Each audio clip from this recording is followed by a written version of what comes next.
मागच्या भागात आपण मंदिरांच्या स्थापत्यातून थेट महाभारताच्या युद्धभूमीवर आलो. कुरुक्षेत्रावर दोन सैन्य समोरासमोर उभी होती. एका बाजूला कौरवांचं सैन्य आणि दुसऱ्या बाजूला पांडवांचं. युद्ध सुरू होण्याची फक्त काही क्षणांची वेळ बाकी होती. पण त्याच वेळी अर्जुनाने आपलं गांडीव धनुष्य खाली ठेवलं. का बरं ठेवलं असेल? चला जाणून घेऊया. नमस्कार, मी तेजल. साहित्य मराठीमध्ये आपलं मनपूर्वक स्वागत आहे. अर्जुनाने गांडीव खाली ठेवलं कारण त्याला समोर शत्रू दिसत नव्हते.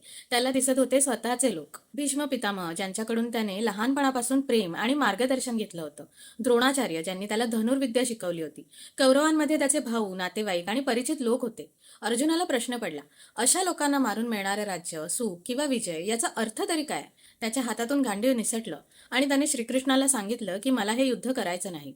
आणि इथे सुरुवात होते भगवद्गीतेची. एक गोष्ट लक्षात घ्या, गीता एखाद्या शांत ठिकाणी, आश्रमात किंवा राजदरबारात सांगितली गेली नाही. ती सांगितली एका युद्धाच्या मध्यभागी, जिथे निर्णय घेण्यासाठी अर्जुनाकडे काही क्षणच होते. म्हणूनच कृष्णाचा संवाद केवळ युद्ध जिंकायचं कसं याबद्दल नाहीये. तो कर्तव्य, आत्मा, ज्ञान, योग आणि निर्णय घेण्याबद्दलचा संवाद आहे. कृष्ण अर्जुनाला सर्वप्रथम एक कठीण गोष्ट समजावतात. भावनेत अडकून कर्तव्यापासून पळणं हा उपाय नाहीये, पण याचा अर्थ हिंसा योग्य आहे असाही नाही. अर्जुनाचा संघर्ष हा त्याच्या वैयक्तिक नात्याचा आणि त्याच्या क्षत्रिय कर्तव्याचा संघर्ष आहे. कृष्ण त्याला परिस्थिती समजून घेऊन, आसक्ती सोडून आणि आपल्या कर्तव्याचा विचार करून निर्णय घेण्यास सांगतात.